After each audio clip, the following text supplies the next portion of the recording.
Hello, everyone. This is Yunbo Ouyang. I'm a senior engineer in AI Agents Foundation team in LinkedIn. In this section, I will talk about one application of the Bayesian optimization in deep learning area. In deep learning, we have many widely used architectures such as CNN, RNN, LSTM. However, given a new dataset and a new task, we often need to find the appropriate architecture to balance the accuracy and the time and computational cost. The neural architecture search is a concept to automatically search for good architecture. Neural architecture search has a similar philosophy and the similar framework as Bayesian optimization. Lots of concepts in Bayesian optimization can be naturally leveraged in neural architecture search. Here I use abbreviation NAS. NAS is an active research area.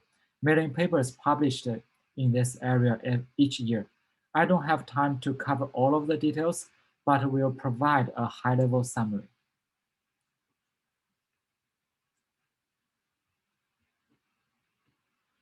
I will cover three components here: search space, search strategy, and performance estimation strategy, and compare each component with Bayesian optimization. In the left is a high-level diagram. Both NAS and the BO need to define a proper search space. The larger the search space is, the more difficult the optimization problem is, the more accurate the result is. Finding a good search space itself can be hard. Certainly, the search space of hyperparameters and neural architecture search are different. The search space for NAS involves the types of layers and how layers connect to each other. The type of layer certainly contains the fully connected layers, convolutional layers, pooling layers, dropout layers, and others. In each type of the layer, we also have many hyperparameters, such as the number of hidden layers in fully collected layers and the kernel size in convolutional layers. Compared with Bayesian optimization, NAS has broader search strategies to use. Among those, Bayesian optimization is an important one. Performance estimation strategies is very important for both Bayesian optimization and NAS. When we tune hyperparameters and search for the optimal hyperparameters, it is very time-consuming to train through the entire dataset. Performance estimation strategy is often required. The general diagram is summarized in the left. We start with defining a search space. There are associated search strategies for every type of search space. In every iteration, we select one architecture A from the predefined search space. The architecture is passed to the performance estimation strategy, which returns the performance of A to the search strategy. We have iterated process until convergence. In the later slides, we will talk about three components in detail. I will provide references and further readings in the last slide. The choice of the search space largely determines the difficulty of the optimization problem. A relatively simple search space is the space of the chain-structured neural network. See the left side of the graph. We can write it as a sequence of n layers. The search space is then parameterized by the first, the maximized numbers of layers n, possibly unbounded, the type of operations each layer executes. For example, the pooling, convolution, and more advanced operations. Third, hyperparameters associated with operations. For example, the number of filters, kernel size, strides for the convolutional layer, or simply the number of units in the fully connected networks. We can also choose a multi-branch networks showing the right side with more different layer types and skip connections. This is much more complex than chain-structured network. Motivated by RNN, LSTM, and other recurrent patterns in neural network, we can also define cells to represent those repeating modules. Each cell contains multiple layers. We can stack the layers sequentially to define the search space. This cell-based search space is also successfully employed in many recent works.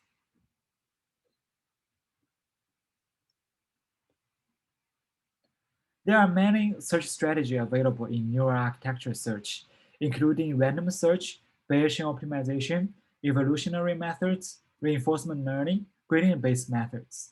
Random search is a relatively strong uh, baseline. Bayesian optimization is widely used in the early work of NAS. Evolutionary methods can be naturally applied here.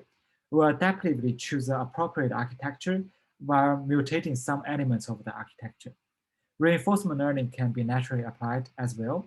The action space is a space of all possible candidates, and the reward is the accuracy of a candidate. Both policy, gradient, and the Q-learning methods can be applied here. We can use gradient descent to update the architecture search model, but it requires an effort to make the process of choosing the discrete operations differentiable. These approaches usually combine the learning of both architecture parameters and the network weights together into one model. So people often refer it as a one-shot learning. Bayesian optimization is not widely applied to the neural architecture research yet because Gaussian process focuses more on the low-dimensional continuous optimization problems. Uh, Performance estimation strategy is one sub-area which can be applied in both BO and NAS. We need to measure, estimate, and predict the performance of every trained model in order to obtain a feedback for optimizing the search algorithm. The process of candidate evaluation could be very expensive, and many new evaluation methods have been proposed to save time or computation. This is also valid for online hyperparameter tuning. Considerable time is needed to connect online metrics. Here are a list of the methods available. We can subsample training data, train for the few epochs, train a small-scale model. We can also predict the performance by extrapolating the first few epoch validation metric. Another method is to reuse the weights learned from the previous model not trained. For one-shot models, because it combines all the candidate architectures into one graph and train one model, so we can naturally resolve this problem. And we can also share the weights among the different architectures. Some methods I mentioned here can also be leveraged in Bayesian optimization. In the last slide, I listed some reference for further reading because of the limited time. Finally, I will go to code examples to give you some hands-on experience of how to apply Bayesian optimization. There are many Bayesian optimization frameworks available. I only listed three Python-based frameworks here. GPyOpt is based on GPy, but it is not actively developed and maintained anymore. RayTune integrates multiple hyperparameter tuning packages, including the Bayesian optimization and BoTorch. BoTorch is a flexible and scalable Bayesian optimization library based on GPyTorch. And GPyTorch is a PyTorch implementation of Gaussian process regression. In today's demo, I will use the BoTorch as the main library to use. The reason I choose the blowtorch because it has several advantages. Blowtorch has multiple independent modules, such as probabilistic models, acquisition function, and optimizers. Blowtorch has built-in implementation of common modules, as well as the flexibility of customizing each module. Following the API doc, we can easily define new probabilistic models, new acquisition functions, and optimizers. Under the hood, blowtorch extensively uses PyTorch. PyTorch is a well-known framework for deep learning. PyTorch supports auto-differentiation as well as utilizing the GPU to fit the large-scale Gaussian process regression. Meanwhile, for any developer who is familiar with PyTorch, learning blowtorch is very easy.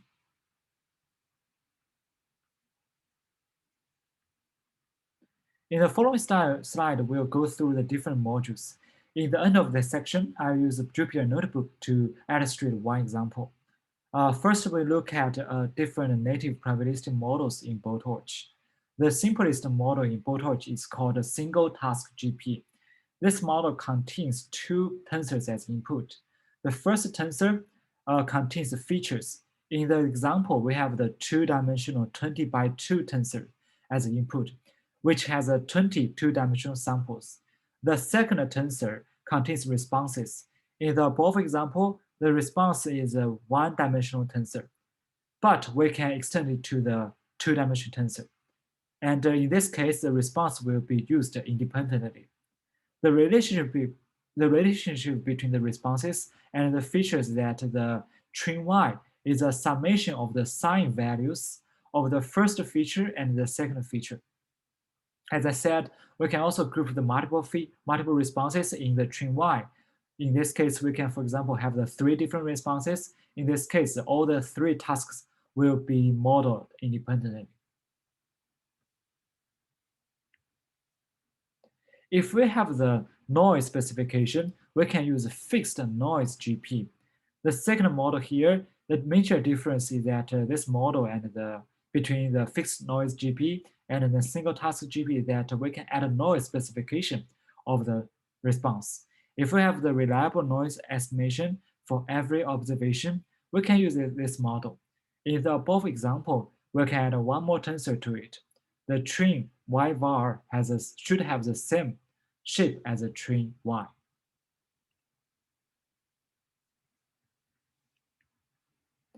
Remember the single task GP models all the responses independently.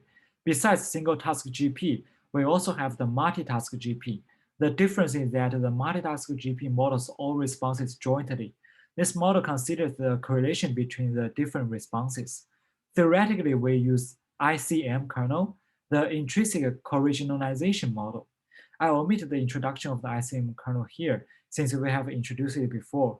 To use this model, we need to add a task feature column in TrainX to specify which task each row belongs to. The task feature columns contains an integer index.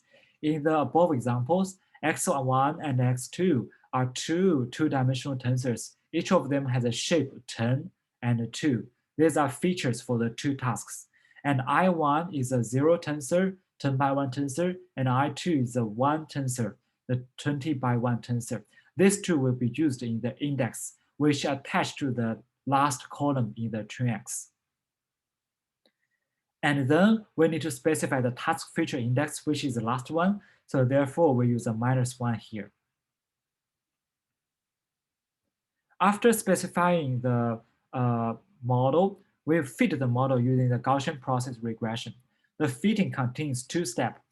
First, we compute the marginal log likelihood. The marginal log likelihood is similar as a loss function in the deep learning literature, though the output of these functions must be negated for optimization. Fit GPY, GPyTorch model is the main engine to fit the model. It takes the MLL, the marginal log likelihood, as one input, and the optimizer as a second input. We can also put the arguments along the optimizers. And the default optimizer is LBFGS implemented in SciPy, but we can definitely choose the customized optimizers or even implement on our own. Remember, we've talked about the acquisition functions in the Bayesian optimization. Here are two widely used. One is EI, the expected improvement. Given a model, for example, the single task GP, the expected improvement is constructed using the single task GP model and this best F arguments, which means the current best value. Expected improvement is an expectation of the maximum value of the how far we can exceed the current best value. And we can obtain the EI for adding test X tensors. Besides the EI, we can also have the upper confidence bound. Upper confidence bound is a main function plus a square root of the beta, which is a tunable parameter, and times the standard deviation. Beta is a tunable parameter here. In the example, it takes a model, which can be a single task GP, and pre-specifies the beta value. And for adding over the test tensors, we can output the UCB. After getting the acquisition function, we need to optimize them. So just like the optimizing the loss function, there are several parameters of the acquisition function optimizers. Acquisition function itself, lower and upper bounds specifying the search region, the number of candidates we want to retrieve. Note that the number of candidates can be larger than one for some of the acquisition functions. For example, QEI, but we don't have time to go into details of any acquisition functions whose Q is larger than one, but there are definitely some. And because the optimization engine starts with the random initialization, therefore we can specify the parameters related to random initialization. For example, the number of restarts and the number of raw samples.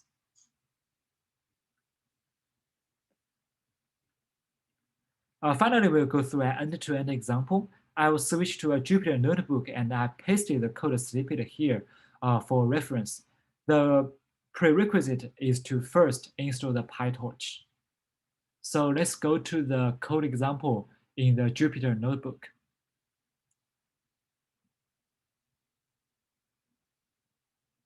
In Jupyter notebook, we first need to install the blowtorch. And in the first block, code block, we need to import the torch, import the blowtorch, import the GPyTorch. And in the second block here, you can see that, let me enlarge. You can see that we majorly define the train X and the train Y. The train X is a two-dimensional tensor. It returns a two-dimensional tensor. The shape is 50 times 2. And this tensor is filled with the random numbers on the interval 0 and 1. And for our y, it's 1 minus the norm of the train x minus 0.5. So I write down the math formula here. So the relationship is that y is equal to 1 minus square root of the x1 minus 0.5 squared plus x2 minus 0.5 squared. So we can easily see that the optimizer is 0.5 and 0.5. So add the 0.5 and 0.5 for x1 and x2. So y can attain its best value, which is 1.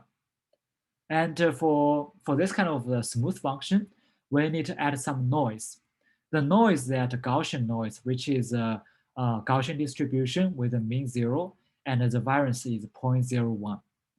After adding this noise, we need to do the standardization. So this is kind of the routine step when we do the Bayesian optimization. For all of the x, we need to put it into a 0, 1 cube. And for all of the y, which is response, we need to first standardize it. So let's print out the what x and y is.